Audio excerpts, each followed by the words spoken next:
Bonjour à toutes et à tous, aujourd'hui on vous présente le coffret Chroma A Zenith de la marque Inokin. Nous sommes ici sur un kit destiné à l'inhalation indirecte, très simple d'utilisation. Le packaging comprend différents éléments. Vous avez pour commencer le Cléromizer Zenith équipé d'une résistance préinstallée de 1,6 ohm.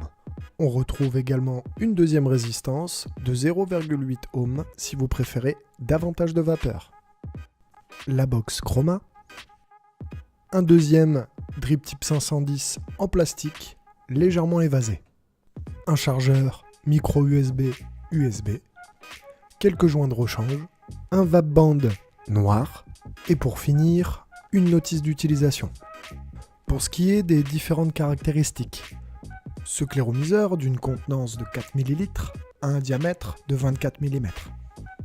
La partie qui vient en bouche, c'est-à-dire le drip tip, est interchangeable.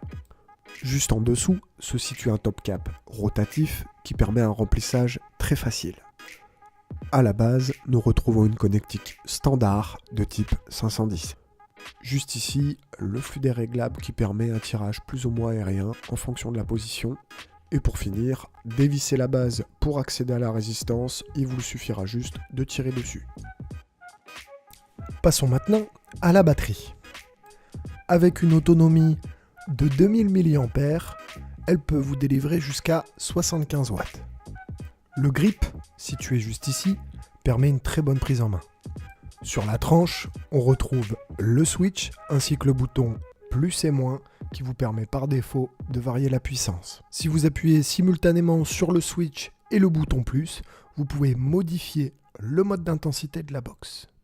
Vous avez par exemple les watts, le contrôle de température en nickel, en titane ou en stainless. Ici nous restons sur les watts car la résistance est en Cantal et n'est donc pas conseillée avec le contrôle de température. Si vous appuyez simultanément sur le bouton plus et moins comme ceci, vous aurez un compteur de bouffées.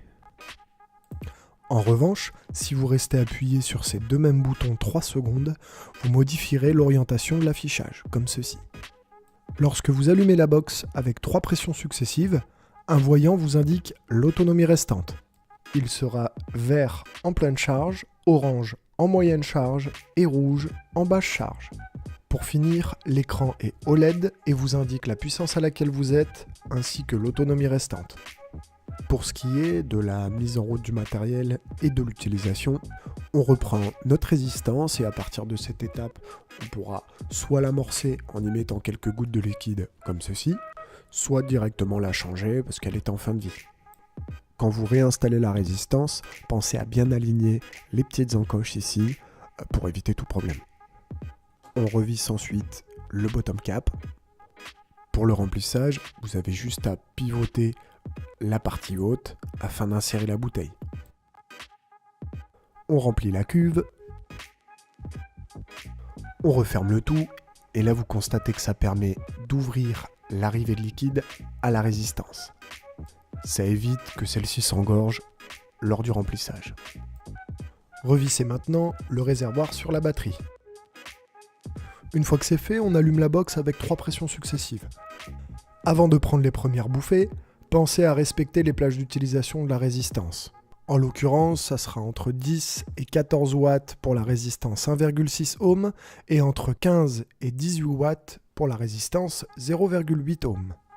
Commencez par prendre plusieurs bouffées à la puissance minimum requise pour éviter tout goût de brûlé. Il ne vous reste plus qu'à vapoter avec ce coffret idéal pour les débutants. N'hésitez pas à vous abonner et à nous rejoindre sur les différents réseaux sociaux. Je vous souhaite une bonne vape à tous.